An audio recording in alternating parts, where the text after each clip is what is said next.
That was a very good lecture. So after today, when someone mentioned Leonardo da Vinci to you, don't just remember Mona Lisa. Remember anatomy. Okay? That is a very interesting lecture.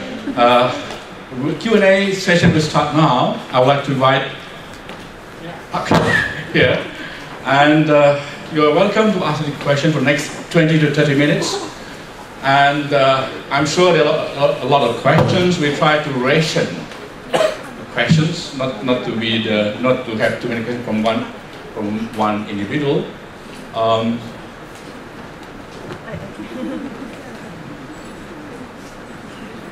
Who's sitting? Okay, we would like to invite questions now. 1, 2.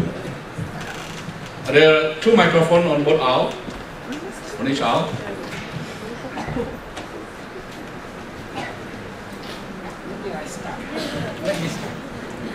Peter, can you explain again why was the drawing from Leonardo got hidden for 200 years? They're hidden by the English kings?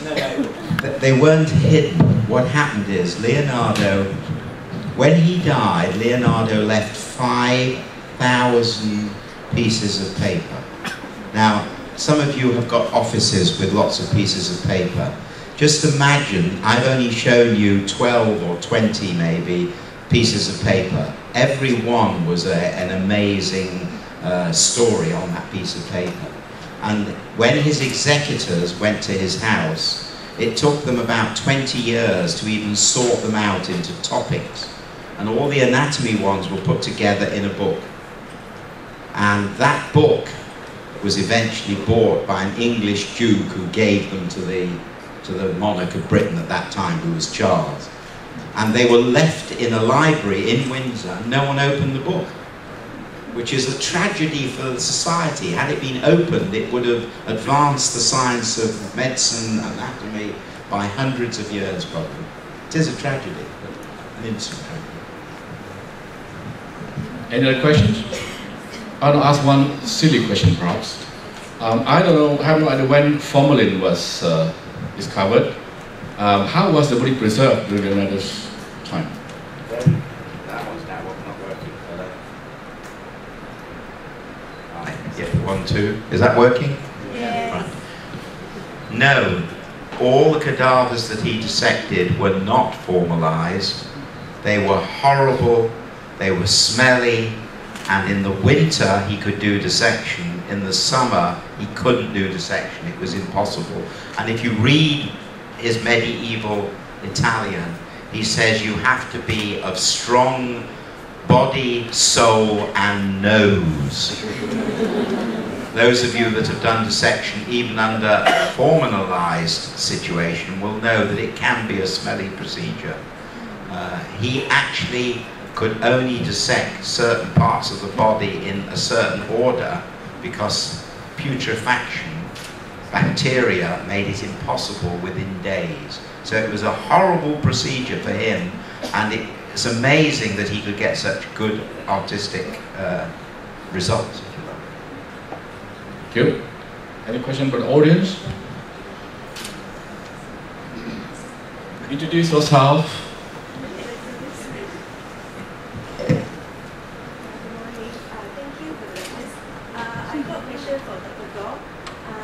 Is that on? It's all on.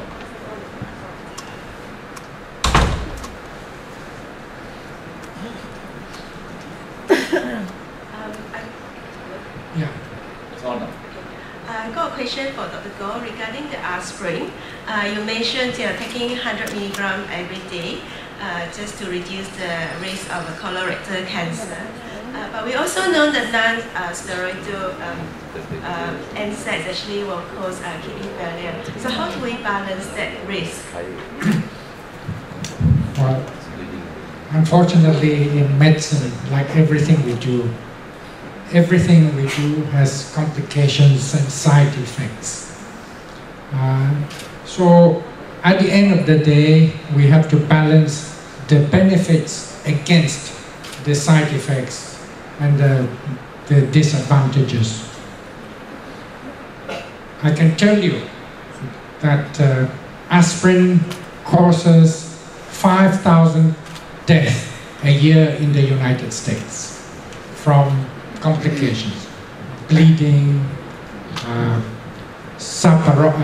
then you have the strokes, vascular strokes, especially gastrointestinal bleeding. But there is no doubt that from the heart point, from the ischemic stroke point, and from colorectal polyps and colorectal cancers, it saves many, many more lives. So it's all a balance. But the interesting thing about NSAIDs and the aspirin, NSAIDs doesn't do anything to colorectal cancer. But certain NSAIDs, like the new one, that the COX-2 inhibitors that you may know, the acoxia, celecoxib, these ones can help you with colorectal cancers, but not the others, not so much the others. It's true, some of these NSAIDs then can cause complications, side effects like renal failures and other things. But life is a balance. There's nothing that is perfect. There's no medicine that will be 100% okay with no side effects. You eat too much salt, it's not good for you, but we need salt. I don't know whether you heard the news last year. A slightly deranged person in Paris drank so much water that he died from over-drinking of water. So everything has side effects. It's a matter of when you take it, how much you take it, and you have to make up your mind whether when you take it, whether it's worth your while taking it.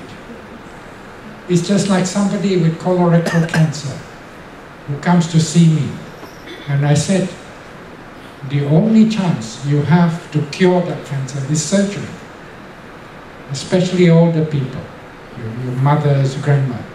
Nobody wants to have surgery. When they had surgery, they're scared. And they said, no surgery. Then I said, if you do surgery, there's a 1% chance you will die from the surgery.